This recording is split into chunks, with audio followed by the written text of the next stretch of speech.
Good evening, everybody. I can't begin to express how glad I am that so many people have logged on and are going to join this. The talks first will be by Mark Poznansky, who is head of VIC, that's the Vaccine Institute down at Harvard. And it will be a presentation talking about vaccines and how good vaccines can be and some background information on that. That will be followed by a talk from Dr. Patrick Reeves, who is a colleague and group leader down at the MGH Vaccine Center. And he will talk specifically about some COVID issues. And when those are finished, I will be taking questions. And if you can send me questions via chat along the way, I will try and find ones that are very similar and condense them into the same question. So just send the questions via chat and I will pose them after everything is over. So with that, I hand it over to Mark. Please take it away, Mark, and tell us everything we need to know about vaccines. Well, Rich, thank you so much for inviting me to speak to NEB. It's a great privilege and honor. It's very, as I said to Rich, it's a great aspect of what we do at the center, which is to educate about vaccines as well as develop them. And so being able to talk to all of you about vaccines and the importance of vaccines and how effective they are is really, really an important function of what we're meant to be doing at the center. Now, I'm based myself at the Massachusetts General Hospital. I'm an infectious diseases physician and have been for a few decades now. So I've seen some infectious diseases in my time.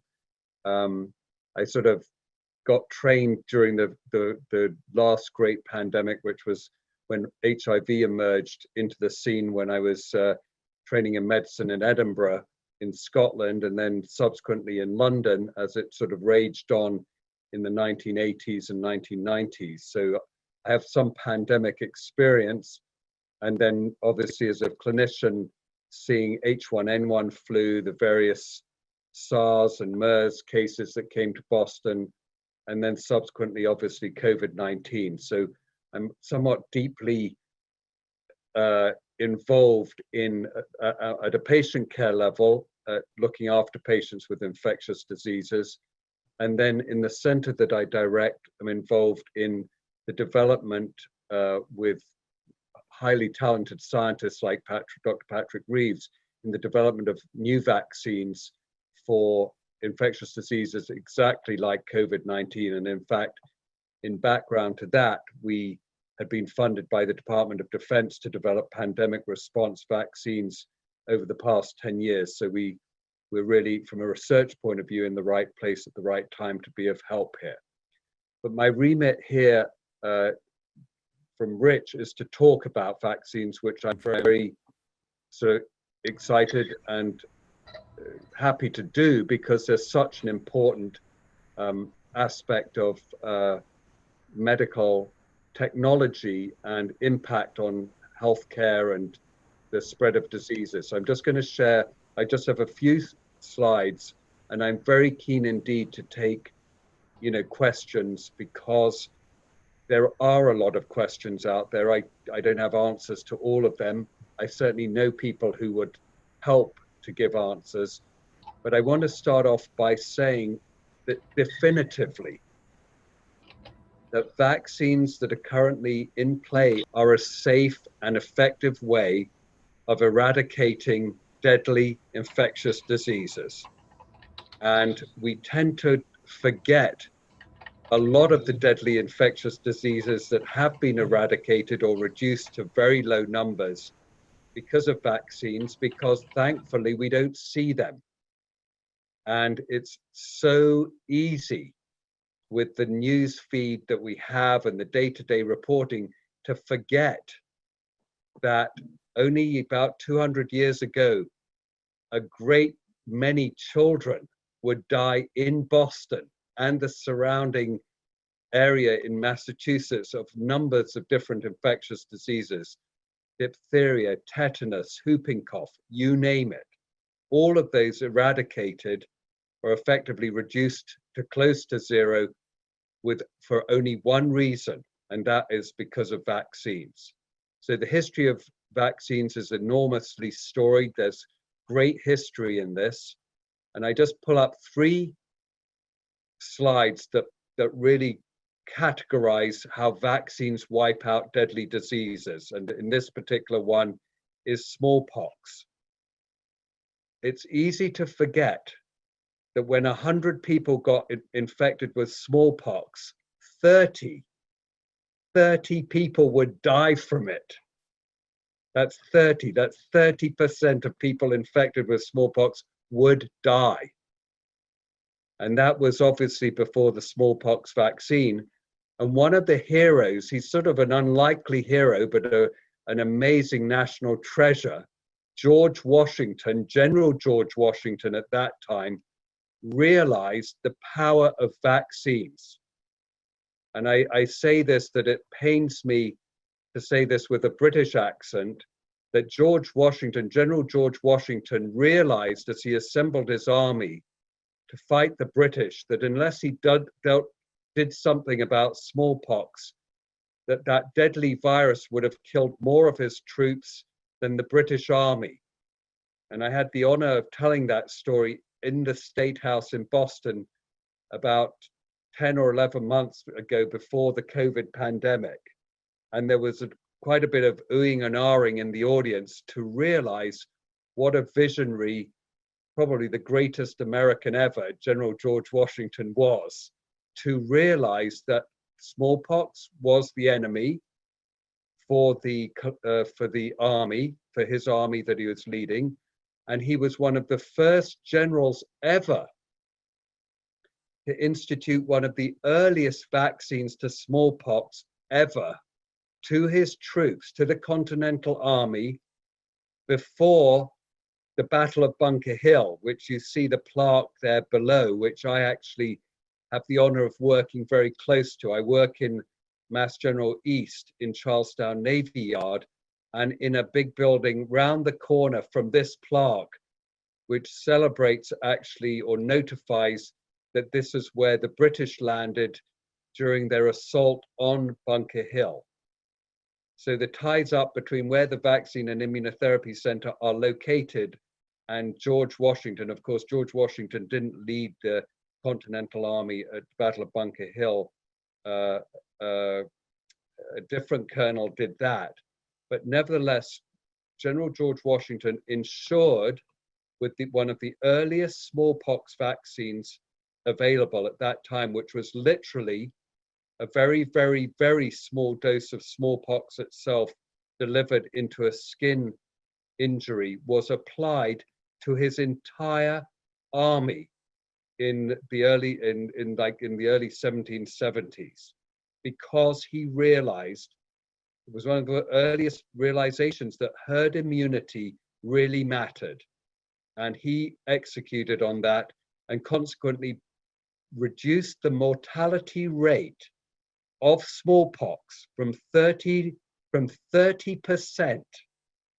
to 0.1%. So only 1 in 1,000 people died of smallpox as a result of George Washington's action. Now, the next slide next to it is Rich Roberts and my own personal British hero, who came a little bit later. That's Edward Jenner, who refined the smallpox vaccine because he realized that there was a virus similar to smallpox that affected cows that you could use instead, and was obviously much less deadly than a smallpox vaccine in that context, or much less side effects in a smallpox vaccine. And you could do that safely to children and adults, and reduce the mortality from smallpox to even lower than 0.1% to 0.01%. So you see in this one slide what has been achieved, or what was achieved in the 1700s. The fact that we've had to learn it again in the 1800s, the 1900s, the 20th century, and the 21st century, that vaccines wipe out deadly diseases, is a remarkable testimony to the failing human memory that generally remembers much of what one experiences during one's life and then slowly deteriorates as you get older. And then that's added to with vast amounts of information and probably even vaster amounts of disinformation about vaccines that flood the airways and the internet and so forth. And what I was personally stunned by when I was asked to testify at the State House about the importance of vaccines, where I mentioned the great American hero George Washington, was that the majority of people who'd come to testify were actually had various levels of enormous concerns about the safety of vaccines, despite the fact that they've been proven over and over and over again to be the safest, most cost-effective way to reduce the impact of disease in society. And I'm talking about any disease in this context. Even, compared to cancer treatments, even compared to taking aspirin for headaches, vaccines are safer and more effective ways to reduce the impact of disease on society. And we're talking at every level. We're talking about days worked by people.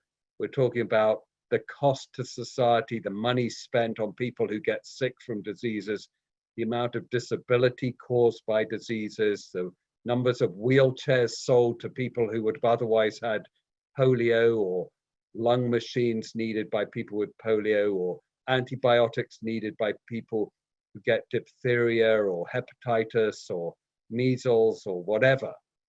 This is a massively impactful medical intervention that is important for us to recognize in every generation. And remember, when we tuck our children into bed at night, that without them, the horrors of diphtheria, whooping cough, would have been devastating. And I'm only going to make one further point here, but my older brother gave me there's a book that recorded the first medical review of Massachusetts after the British Army were defeated. So now the whole British medical profession had been disbanded, sent back to the UK or back to England at that time. And Americans were now forming the first medical societies in the USA, as it was formulated then after the Declaration of Independence. And it talks about, in that book, the documentation of the number of children in Boston and the surrounding towns, Worcester, you name it, Salem, dying that winter of diphtheria, dying that year of pertussis, whooping cough, mumps, and so forth. It's a staggering number, tens of thousands of children dying from those diseases. So we've come a long way from the time of the War of Independence, but we must remember this fact that vaccines are the safest and most cost-effective way to reduce the impact of disease on our society. And I just want to end this with just the most important simple messages here. A COVID-19 vaccine to control the pandemic is on its way, and the considerations of safety and efficacy are first and foremost in all of those regulatory bodies, and they are reviewed to a very, very high degree to establish whether these can be introduced into society under this emergency use access type approach, which will be beginning hopefully by the end of December and into January. The other thing I want to say, just as much as fighting on Bunker Hill was to some a civic duty, volunteering for a COVID-19 vaccine is an opportunity to perform a civic duty for society. The stage between phase 3 clinical trials that have come to an end and the so-called EUA is still a process of civic duty, which is that people are volunteering to test that vaccine further in greater numbers of people. We really only learn about the true safety and efficacy of vaccines after hundreds of thousands, countless hundreds of thousands of people have taken the vaccine. And that's only introduced to hundreds of thousands and millions of people after all of these trials have been completed. And if the FDA and state level authorities who operate highly regulated introduction of vaccines agree that it must go to that level, then the population at large is then can, as a civic duty, get access to those vaccines, and they will be rolled out in a carefully thought out manner based on where they will have their most impact. And then lastly, as an infectious diseases physician, I have to state the following, there's a misspelling, it's these actions have a very significant impact on controlling a pandemic. And as a physician, I don't really care that there are maybe 99 messages to every one of my message on this, but COVID-19 testing and contact tracing where appropriate have a very significant impact on controlling a pandemic. Daily symptom attestation for work has a very significant impact on controlling a pandemic. Mask wearing has a very significant impact on controlling a pandemic, and so does social distancing and hand washing. It's a fact that we have had to learn over and over and over again that these simple actions now in place have a significant impact on controlling a pandemic. And if you want to know the upside, the pediatricians I know say that they have seen so much less strep throat amongst children in Massachusetts since these things have been operational during the winter in Massachusetts, in the fall and the winter. They have, in Australia, seen a complete flattening of the usual seasonal influenza epidemic in Australia because of this. So we may have to learn it in every generation, but by gum, we're going to learn it in every generation. And I just want to end with that. I want to thank Rich again for the opportunity to talk about this. I think this is very, very important to our future. It's very, very important to the future recovery of our economy, the recovery of our health, recovery of our spiritual, our social lives.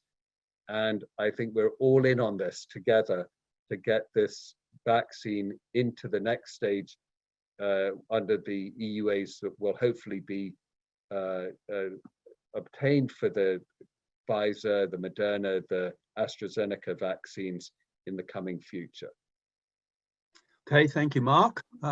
Before you start, Patrick, there is one question that came in for Mark, and that is, are there any vaccine studies that we could volunteer for at the moment? Anything you could recommend to us? So the phase 3 Moderna, Pfizer, and AstraZeneca, well, they're the ones that were available that I was aware of in Boston, are now completed. So really, to those who want to volunteer for trials, I want you to know that the next phase of it still has a trial element to it. You will be monitored, the safety of it will be followed, your response to the vaccine will be followed in many trial-like ways.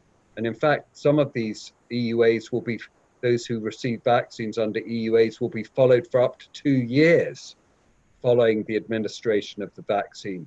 So and those will become available in general, probably in, I would say, February or March. In the first instance, the high risk, like frontline workers, emergency workers will be vaccinated first, and probably those most at risk, with the elderly and so forth, being considered under that category. So, and I'm not privy to the precise layout of it. I do know that emergency healthcare workers and emergency workers in the first instance will be in the first wave.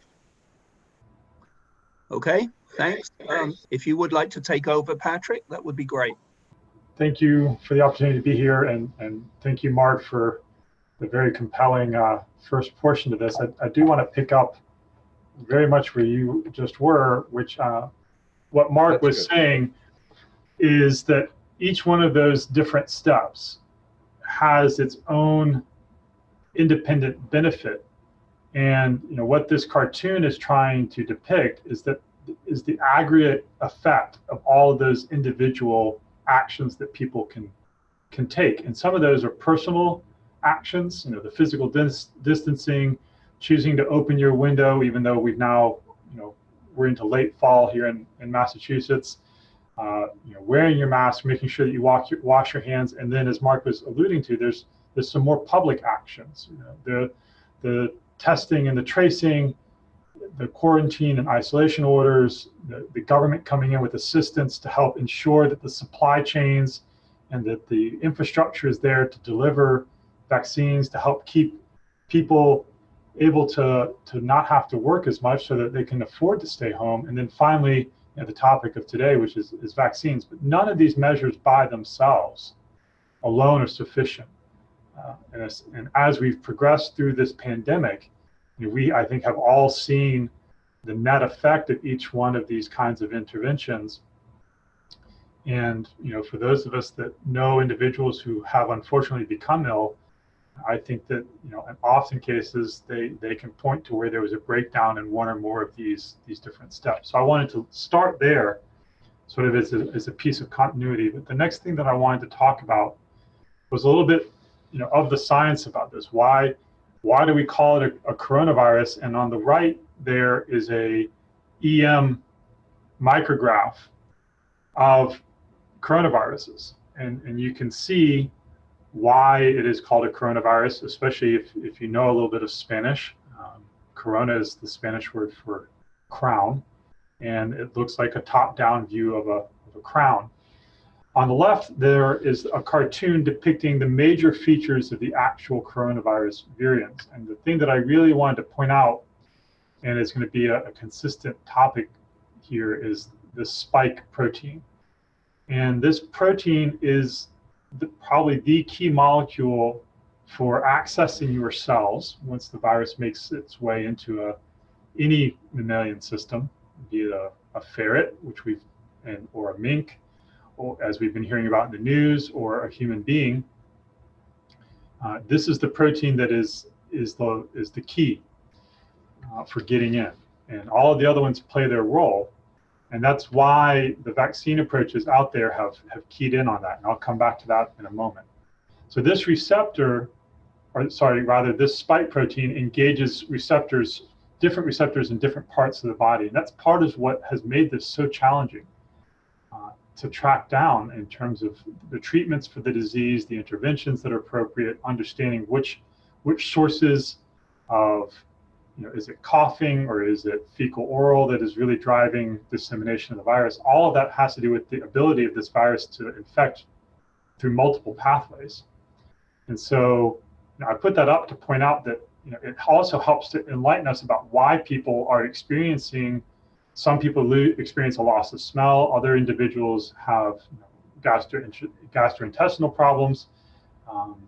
And so this helps to account for that. And on the topic of symptoms, I think we're all now well aware that you can have any of this constellation of symptoms. And some people, they can miss one or two of these and still be quite ill. And of course, those individuals who have more of these symptoms, or that they will progress through, are not doing as well. And so what is sort of the normal course of once you encounter this virus, what happens? So I think the first thing to note is that just the act of breathing, not heavy breathing from working out, not singing or yelling or dining, but just breathing, studies have shown releases somewhere in the neighborhood of 1,500 to 150,000 virus particles per minute. And so if you take that and then you bear in mind that the infectious dose for a human being for other coronaviruses from studies that have already been done, we know is somewhere in the neighborhood of 10 to 1,000 virus particles.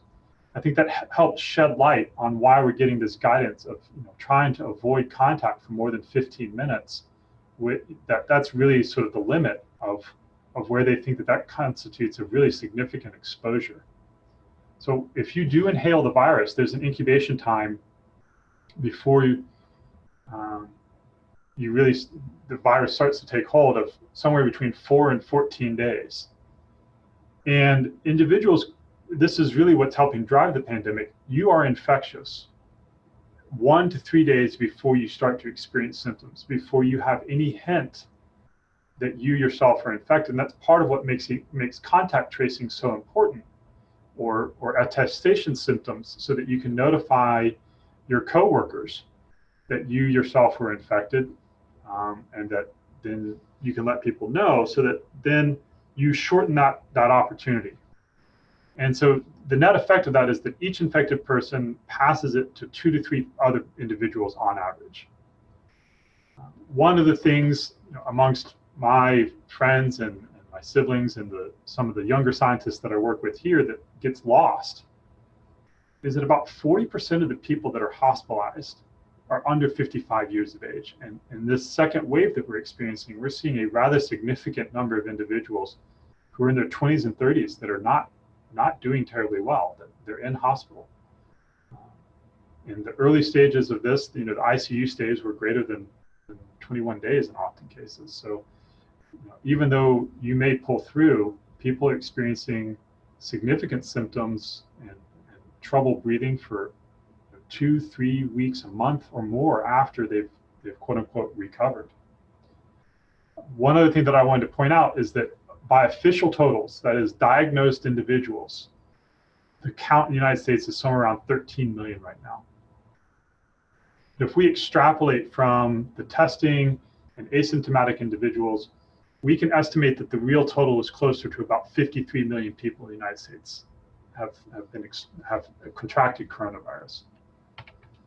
So to help depict that, this is a snapshot from 4:30 this afternoon of the Hopkins website. Those of you that haven't been to it, it is a tremendous resource. And I think more than a few of us here at MGH are a little envious of how well they put this together and how quickly they did. But they have done a fabulous job of making this available. But I think there's no real need to harp on it that the United States is a very red place on this map in terms of the number of cases. And I think that this is the thing that I really wanted to highlight, is that this is the 7-day average trend in the United States. And so here you can see that first wave, then the blip that we had at the end of the summer, and then now that we've moved in the fall and people are indoors more, we had the reseeding of communities by the moving around of college students across the country in the late summer and early fall. We're now experiencing all of that. And unfortunately, so what you see overlaid here, I should explain, is the number of cases being reported and the number of hospitalized individuals. Okay? If you then swap hospitalized individuals for the number of deaths versus the 7-day average of cases, you can see that the deaths were not accumulating very much in the summer. But unfortunately, even though the interventions have gotten much better, the medical community seems to have learned a lot of those lessons that were absent in the early days, the numbers of deaths are mounting. And actually, I was talking to a former student earlier this afternoon, and who's at a children's hospital in New York City. And this afternoon, they had to open their pediatric ICU to adult patients because the ICUs there are starting to get so full. I think another way to look at this is the 7-day total, which is on the left there. And of course, you can see that highly populous states have a very high 7-day total. So the darker the color, the higher the total. But when you start to account for the population density, you can see why the middle part of the country is really experiencing a significant strain right now. Their facilities just simply aren't up to the task the same way that some of the more populous states are able to handle it. And this just unfortunately means that through the holidays, we're going to be in a very precarious position. And so despite the good news from the UK yesterday, that they've approved their first vaccine, I think that there's still a long way to go before the end of the tunnel on this. I wanted to show one more map, and then I promise I'm done with the maps. But this is relevant to the holiday that's just passed and the holiday that's coming up. So this is a map depicting cell phone signals that were traced for 2 weeks after the signals were captured off of a 100-meter stretch of beach in Florida during spring break in the spring of 2020. And this is the path that then all of those cell phones took as all of those students presumably went back home. But I'll say that again, it's from 100 meters of beach outside of Clearwater, Florida. You can imagine what all of the holiday travel over the Thanksgiving holiday did in terms of helping to disseminate people across the country, and then along with it, the coronavirus, and then again at Christmas time. So, absent a vaccine, we really are going to be, I think, unfortunately, seeing a lot more people getting quite ill. And I do want to remind folks that this is part of the crux of it, is that about 15% of people that are infected they really don't glom on to the fact that they're ill. Either their symptoms are so mild or they truly are asymptomatic. And then that just exacerbates the fact that you can be transmitting for 2 to 4 days after you are infectious.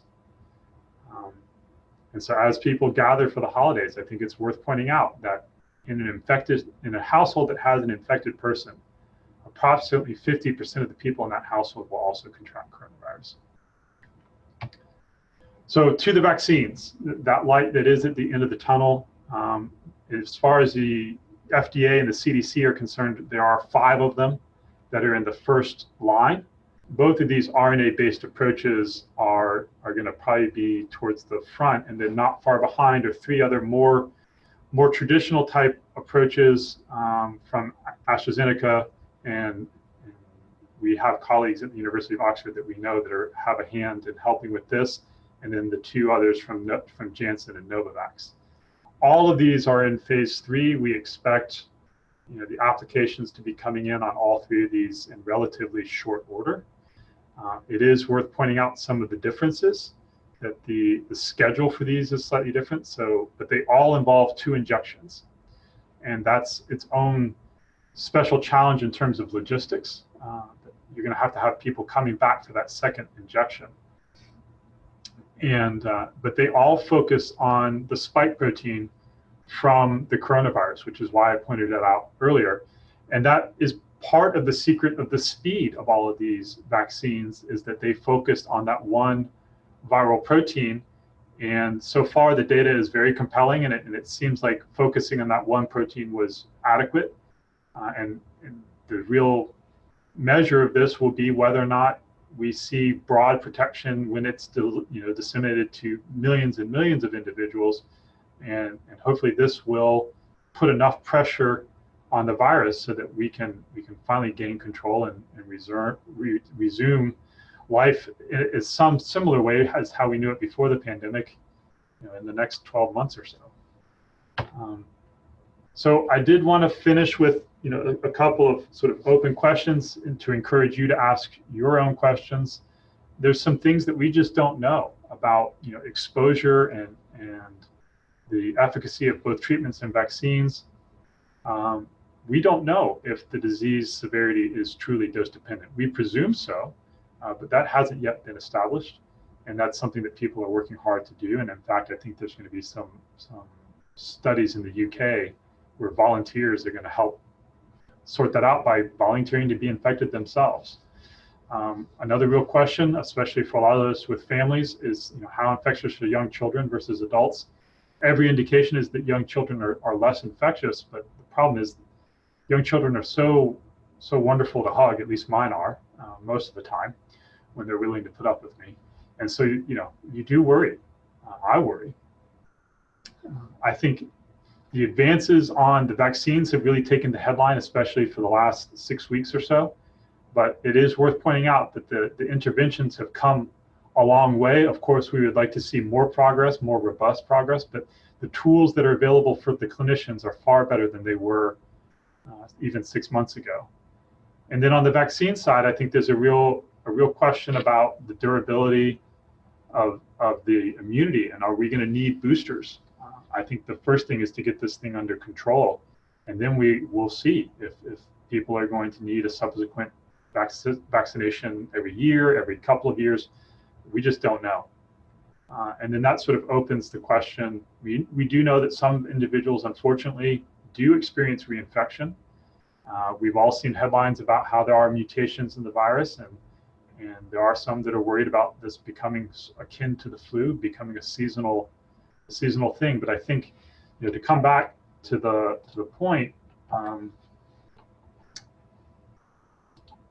that if we will engage in as many of these interventions as we can, all of us, our friends and our colleagues and family members, will be better off for it. So I would urge you all to please engage in all of these as much as you are able to, and to volunteer for vaccination trials, to please be diligent about reminding individuals that are close to you about getting vaccinated and looking out for one another. And with that, I'll stop and take any questions. Okay, well, thank you very much, Patrick. There are a few questions that have shown up. One that just came in that I think several other people have been thinking about. If someone is tested positive for COVID, should they still get vaccinated? And when? Would you vaccinate after they become negative? Well, how would this all work?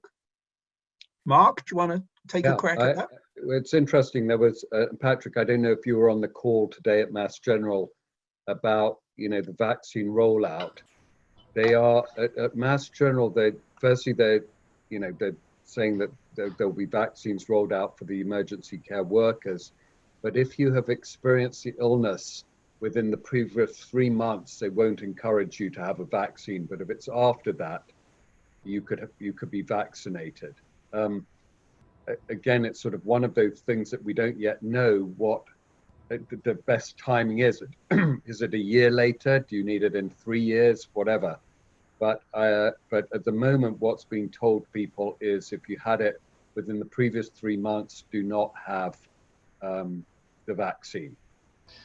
Yeah, and just to add to that, the official guidance from the CDC released either yesterday or today was exactly this, that because of the risk of reinfection, they do want people that have been infected to get vaccinated, but to forego it until they're 3 months recovered. And that is in part due to the fact that we know that the immunity from the infection is fairly robust for at least that 3-month window. But that has a couple of indications, but I think Mark's right. We just don't know yet. And it'll take some time to have clear guidance. Okay, another question that came in related to the new vaccines, particularly the messenger RNA vaccines. Do they face special challenges in assessing safety and so on? Do we know how long the messenger RNA hangs around in the body, and how long the one might expect to continue to get a good immune response? So I think it is, well, it's a brand new technology. And so these questions are ones that obviously are part of all of these clinical trials, and they have very clear endpoints, so the thresholds that they have to meet in order for them to be coming to market. How durable it's going to be is only something that we can determine as time goes on. So those individuals who were in the phase 1 and phase 2 trials are going to be the leaders on giving us that information. How long the modified RNAs stay in the body is something that is not yet been clearly determined either, but clearly it's long enough to elicit immunity, so we have to presume it's going to be some days. It is more, it will last longer than the proteins from an inactivated virus. That's part of the point. And also part of the chemistry, part of the development behind Moderna was using non-natural nucleotides for the RNA so that it would persist longer. And so it's an open question right now as to how long it'll last. But clearly, it's been effective at eliciting the immune responses that are desirable. Have there been any insights from animal studies on this? Because they've been going on much longer than human studies. Yes, so actually my postdoc was in the lab next door to Derek Rossi's, and Derek Rossi was the one who came up with the technology that eventually founded Moderna. So I had the good fortune of making friends with all the postdocs who did the original work. So at least I don't know the current formulations, and that's one of the major distinctions between the BioNTech and the Moderna vaccine is the formulation, but the molecules themselves were lasting, at least in Derek's lab, for a week in those tissues. Okay. Another question that came in concerns the fact that there are multiple vaccines that are going to be available. And what's going to happen? Is it better to take one than the other? Is it better to wait? Will there be some desire to focus on a single vaccine? What about historical precedents here? What's happened in the past when there have been multiple vaccines available, multiple different ones? Well, Mark, you want to? Yeah, take I think firstly, that use of the word unprecedented. We've never had a time where there were 180 platforms for vaccines activated to go after a single virus. So we live at, and we've never had a time where there are 5 vaccines for a single target virus getting to phase 3 simultaneously in a very short period of time. So we never really lived through this. So we don't really, there's not a great historical comparison. I would say that from the data so far on the ones that have got to phase 3, and given what Patrick talked about, they're all targeting the spike protein, essentially evoking an immune response to the spike protein in slightly different ways. There may actually not be a lot to choose from between them at this particular stage. In other words, working out which one I'm going to go for the Moderna or I'm going for the Pfizer, I would go for the one that is closest to the one that you geographically to go to get at this point, if you've made the decision that you want to get the vaccine. And I found it very interesting, again, from the Mass General point of view, that they were going to make this voluntary, which I think is the right thing to do at the point of view of an EUA. And I think, once you volunteer for one at this point, I don't think Patrick or I, and maybe I shouldn't speak for Patrick, can say, oh, go for the Moderna above the Pfizer or go for the Pfizer above the AstraZeneca or whatever.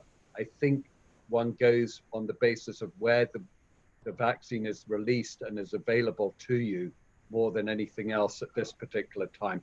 And that's with one caveat, which is, as I said, scientists like Patrick and I and clinicians like myself will look very carefully at the detailed data sets that are coming out of the phase 3 studies and to see if there's anything that peels these apart from a scientific or clinical point of view. Okay. Yeah, just to add to that very briefly, I think part of the reason, I think it's actually a tremendous thing that we're having so many come out at the same time, but part of that too has to do with the very real challenges of infrastructure across the globe. And some of these platforms, there's been a lot of hype about cold chain limitations for the Moderna and the BioNTech. In truth, it's a little bit overhyped because every hospital has the sufficient freezers to be able to administer these. Most pharmacies have the sufficient freezers, but that's in very developed countries. When you start to move to other countries, some of the other platforms have a significant advantage. So we're a bit spoiled for choice in that regard, because it's also a cost thing. Not every country is going to be able to afford the BioNTech or the Moderna vaccine. And hopefully, different organizations will come to reduce those costs. But I think the other part of that is, in this initial phase, any vaccine is the one that you have access to, is the one that you're going to want to take. And we'll see where we are a year, 2 years, 3 years from now, as we get more information, and now you're looking at maybe having a booster.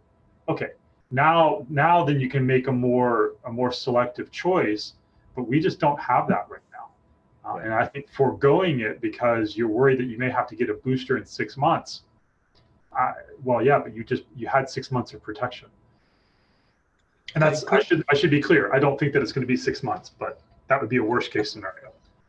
Okay. Could you go into a little more detail about how the messenger RNA vaccines actually work? The way in which they're different from the traditional antigen presentation vaccines? Sure. So in a normal vaccination is usually done with either a killed virus or a killed bacteria, a live attenuated virus, so it's crippled in terms of its ability to replicate. So it gets in, it starts going, and then it's deficient, and so it gets shut down by the immune system. Or you have a subunit vaccine where just whole pieces of protein are delivered and the body chews it up and it educates the immune system to recognize that part of the pathogen. So either by having the whole pathogen to train on, a piece of the pathogen to train on, or actually, having a brief conversation with the virus or the bacteria, and then the whole thing sort of smolders out, is how up until now we've always built vaccines.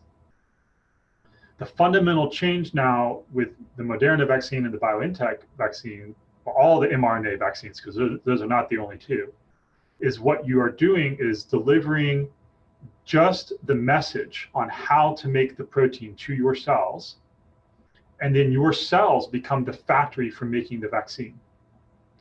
And that has a tremendous advantage because the amount of time that the antigen is present in your system is longer, and that means you get more time to train.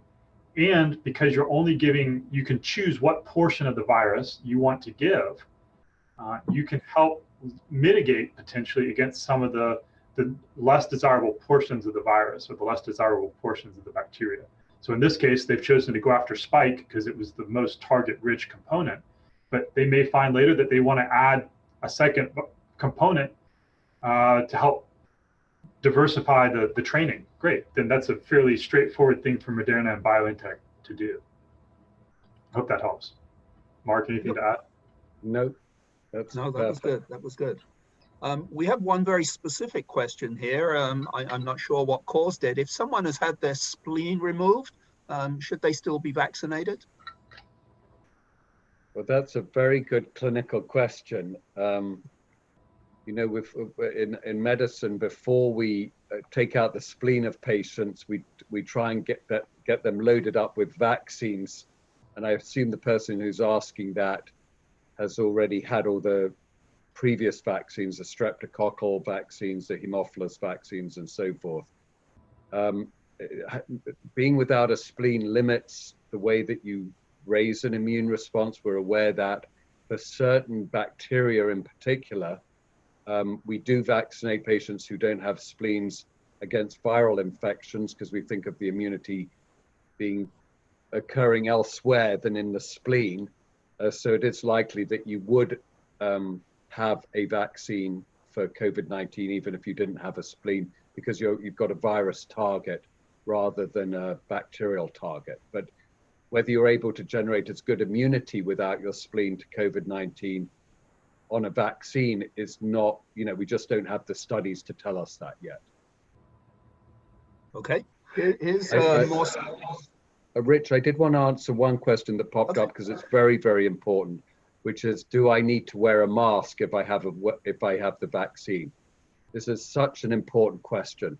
The answer is yes, you do. Definitively, yes, you do.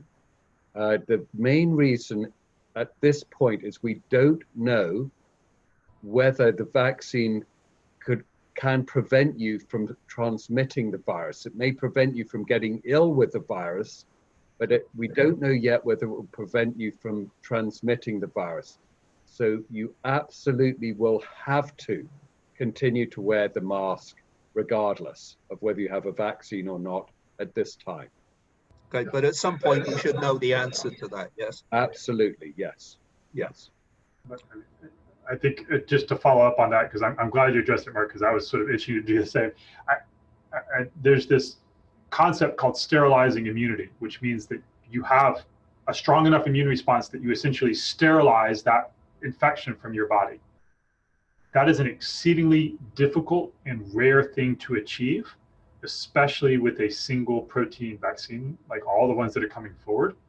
And so I think every reasonable interpretation of the likelihoods would be that you're training your immune system to basically curtail that infection as much as possible. And it's we should presume that you're limiting the severity of your own disease course by getting vaccinated, nothing more. You may still get infected and you may still have your tissues producing virus, which means that as you cough or as you speak, you're still breathing out virus particles that it could infect another human being. And that's really the worry. And so unfortunately, the vaccine is not a hall pass for not wearing your mask, as much as I think a lot of us would like for it to be. Okay, here's a question that's more socially oriented. So historically, how successful has a vaccine campaign been when multiple booster doses are involved? Is this usually very successful, or does the fact you need the second dose all the time drop the sort of social awareness and getting it all done? Yeah, this is another one of the our species sort of weaknesses, is that once and doctors are just as much of a problem as anyone else is with regards to once you've had one vaccine turning up and having the booster. There's very, very strong statistics that even in vaccine campaigns, and there's very good, we're talking about places like Australia have very good data on this with the human papillomavirus, the HPV vaccine. The uptake when you need more doses, like on each dose, drops by about 30%.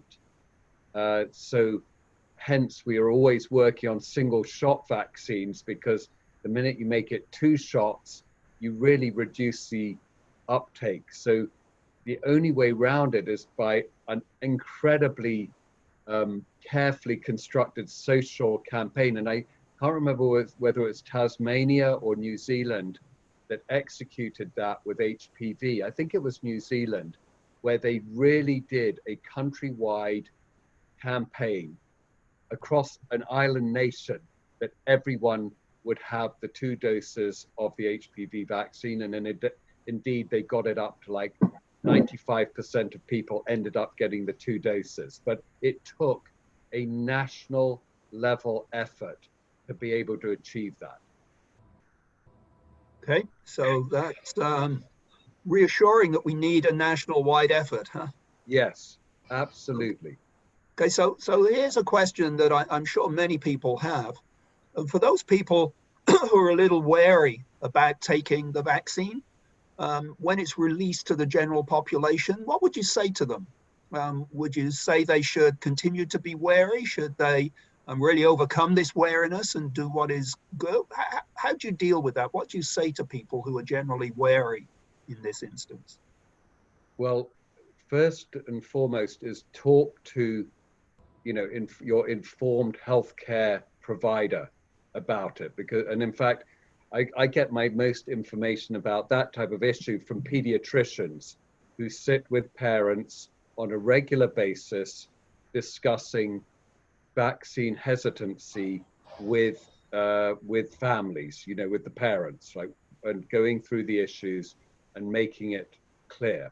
I think on a more kind of global medical point of view is nothing in life, and unfortunately nothing in medicine is risk-free, even down to interventions that appear to be 100% safe. There's always, as you know, when you sign your consent form for anything, whether it's sort of trimming your toenails or having chemotherapy, that there are risks associated with whatever you're going to do. And as you know, when we walk out each day onto the street, we accept a certain level of risk of going outside. So it is my biggest advice to anyone who has that sort of vaccine hesitancy is to speak to your primary care health giver about what your concerns are so they can be addressed in a constructive and data and science informed way. This is not something that I would trawl the internet for. This is something that one-to-one contact with either in this case it would be via telehealth visit with your primary care provider to address your individual healthcare needs. Because there's one, I'll give you an example of my dad. My dad is 93, he's absolutely compos mentis, and he's worried about getting vaccines. And I'm saying, listen, Dad, you live actually an incredibly socially isolated life in a one-bedroom apartment in Florida. You have one visitor every day who has been very careful about her contacts and so forth. You actually have covered most of the holes in that Swiss cheese that Patrick described. Having a vaccine on top of that, for you individually, at this point where it's only been released to healthcare workers and maybe to seniors in old people's homes and things like that, probably not a good choice for you. So those individual conversations where that hesitancy or concern occurs is very important, and it should be structured towards your individual needs and your individual concerns. Just one point to add on to that, I think it is worth pointing out one of the major advantages of the vaccine rollout program, the way it's structured, is that it's going to the healthcare providers first, which means they will be the most educated literally on a personal level of what it's like to get the vaccine. Yeah. They will know, and they also, because of their training, will be the most attuned to anything that is not desirable. So for all the reasons that Mark said, and that one, they are absolutely the best resource. Yeah, I would also echo this about not trawling the internet for information that's reliable on this. There are reliable sources, but the vast majority are very unreliable. So much better to talk to a health professional. That's good. One question that came up, someone said that if you're in a household and one person is infected, the infection rate for those who live with that person is only about 50%. Is that true? And if so, why? Do we know? So it's 50% of people becoming ill. Right? Yeah. We don't know that necessarily everyone in the household, whether or not they became infected and it smoldered out or not. But I mean, I think I said exactly that number earlier in the presentation. We know that 50% of people in a household do become infected. And it well could be that some people had close proximity. Mom and dad are going to hug a lot more than mom and teenage son, or at least most of the time, right? So I think part of it has to do with proximity. Part of it has to do with who's ill and what their own personal health situation is. But we've seen, numerous instances where people in various settings have, different ways or different efficiencies of transmission. So I'm surprised it's only 50%. I would have thought it would be higher, but it's that's. Well, I think go ahead, Mark. Yeah, Patrick, I think the other thing to be aware of, and we're learning so much from hospitals because they're so heavily studied, is the commonest transmission time for the virus is while people are eating, they're eating their meals and they're in front of each other without their masks on, because you can't eat through a mask. End of story. And there was a transition in hospitals, which I experienced working in the hospital and seeing patients, where they went from dining areas where people were allowed to take off their masks for the period while they're eating, and then they had to put the mask back on, to situations where now there are single tables, socially distanced, and you take off your mask. You can't be at a table with someone else. You put the mask back on after you eat and you get up and leave.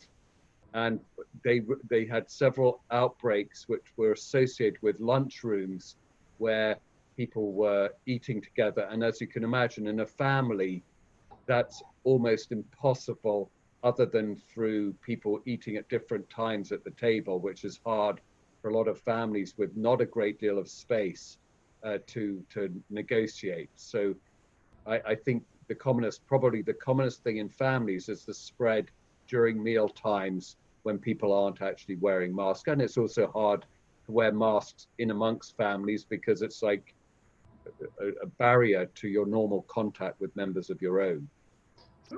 One question that came up is, after someone has been infected and get the symptoms, how long before they're considered non-infectious? Well, Do you have to wait for a test, or is there a sort of a time period? Yeah. So I think there's the latest guidance from the CDC on that is that you have to presume that you are still able to transmit for 5 to 7 days after your symptoms have abated. Yeah. And we know that the viral load comes up and then it starts to taper.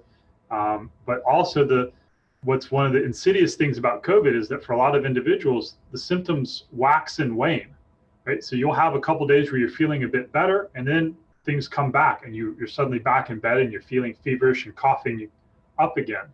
And so, during those episodes, for some individuals, we have to presume that the viral load is going up and down. So until you're done with your course, you have to assume for another 5 or 7 days. One other question that's shown up recently is there was a lot of talk about people who were taking anti-TB vaccine.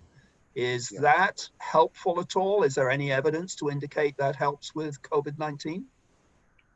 So there were, to my recollection, there's some data which says people who received the BCG vaccine had lower rates of infection, and now there are studies underway to look at the link between that and prevention of you getting infected. There are precedents for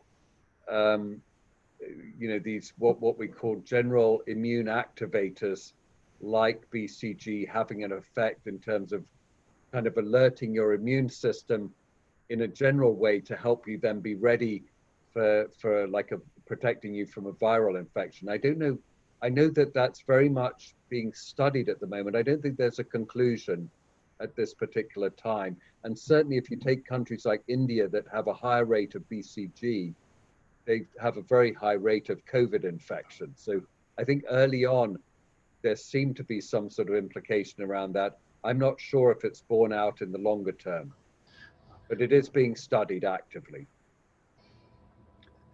Okay, so here's a question about efficacy and the number of people that really need to be vaccinated and followed before one can get really good numbers on efficacy.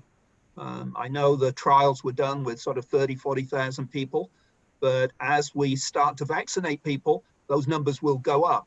How many are needed before you can really come up with some detailed and good statistics, some reliable statistics on efficacy? That's a very good question. In my experience of vaccines, we're talking about millions to really understand things like length of immunity, prevention of spread, and the nature of protective immunity, and obviously safety readouts. If we think about the H1N1 vaccine, it took millions to realize that there was, in the European studies, a vaccine component that resulted in narcolepsy. So what do you think, Patrick? Do you know the powering of those? So, I think my response to this would be like politics. Immunity is very local. Back to the point that you were making about the BCG vaccination. There are countries around the world that have chosen to keep it, and those that have chosen not to.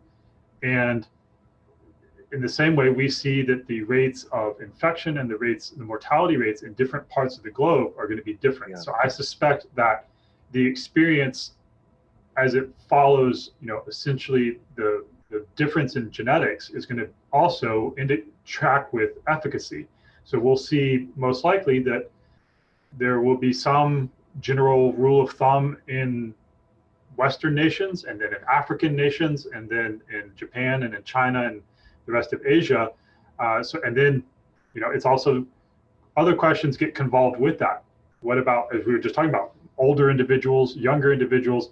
So I think until we have millions of people that have been dosed, it's going to be really difficult to give a very precise answer that's relevant to you personally in your own condition. And so unfortunately, it is going to take a significant number. On the other hand, I do want to note, I was very heartened to see such strikingly similar numbers between BioNTech and Moderna in their reported efficacy numbers. I mean, they were, I thought it was a typo at first, that maybe the announcer had flipped because they were so similar. And so I think it is very encouraging to see that, what a luxury it is that we're mildly disappointed that the AstraZeneca was reporting 70%. I mean, that's already tremendous, and then that we're hoping to see a continued 90% from the mRNA vaccines is extraordinary. So the Rich, first mRNA, go on. Oh, Rich, I just wanted to pick up on this question, which I think raises some very interesting other points, which is about this question. We are in process of developing new facilities in support of additional production. Is this temporary? Should we make, COVID restrictions in mind as we do it? I think it raises a really important issue for the human race, that there have been times that have transformed human society, and we've adopted a different way of living, as people came out of the countryside and went into the cities during the Industrial Revolution and found a new way of living. This is transformative. This is a transformative time where we've learned something that as a human race, as opposed to individuals, will influence appropriately what we do in the future. And there's no doubt, for example, in my mind, that hospital practice will change and forever. We're not going to go back to unmasked doctors walking around all fall and winter in the respiratory virus season, because we've already seen how it's curtailed a great deal of respiratory virus infection, quite apart from COVID-19, amongst the staff and amongst the kind of nodes of COVID, the sort of hospital spread of a disease in the hospital. So I think the visionary people who run companies will realize there are things that we've learned now. And we're gonna, bolt them into our forward-looking planning, because we recognize what has just happened, as opposed to just denying that it happened. And I think that, those organizations who recognize it will be ahead of the curve, frankly, on this particular front. Okay. Another question comes in about long-term plans to address the sort of vaccine hesitancy. Is there any indication that there are going to be public campaigns on that issue to get over vaccine hesitancy, so that we can get enough people vaccinated when the vaccine is fully available, so that we can reach herd immunity? Well, Rich, it's always difficult to say these things with a British accent, although I'm a US citizen, but a British accent in America. But for example, where you have a national healthcare system, like in the UK, a national policy or a national education approach towards vaccine hesitancy can be executed on a very, very readily. The messaging can come out at a national level, and the way that both information and regulations are regulated at the federal, state, county, local, mayoral level in the US means there's much more diffusion of those messages. And I've experienced that, frankly, having had some meetings with the mayor and on a call or two with other state officials. I can see the fragmentation of the message, which makes it like a national campaign, somewhat more difficult in the US. However, America has done this before. It's done it in the context of polio. It's done it in the case of World War. It's rallied national campaigns to do it. And I would say there's never been a better time for the nation to come together around this, around a national campaign than now. And I'm hoping for leadership at federal, state, and local levels that will harness that, Rich, really. Yeah, well, you know, Tony Fauci is doing his best, but I think he's going to need a lot of help. A lot of help, a lot of help. Yeah. Okay. Is there any truth to the reports that people who have vitamin D deficiency are more susceptible to coronavirus? Patrick, I'm going to leave you that one because as a doctor, I don't want to get into vitamin D. Luckily in England, it's called vitamin D. So that's yes, I know. That's something completely different. We have an American audience for the most part. I know. So as a scientist, I will point out that there are very compelling correlations between a lack of sunlight exposure and therefore a lack of vitamin D and the negative impact that that can have on the immune function. And there is non-trivial concern about the fact that we are all spending even more time indoors than normal for the most part, and that's only exacerbating it. And so I will say that I know that in the UK, there's already an effort to disseminate vitamin D, that in Scotland, they're giving it away for free to help ensure that some people have enough access to it. I don't want to, like Mark, I don't want to hew towards giving medical advice because I'm certainly not qualified nor licensed to do so. But I would say it is not an unusual occurrence in Boston for us to not have enough vitamin D. Okay, so perhaps the way to put it is that there is no reason not to increase vitamin D if possible. Would that be a fair statement? Yeah, during the winter in particular. Yeah. Right.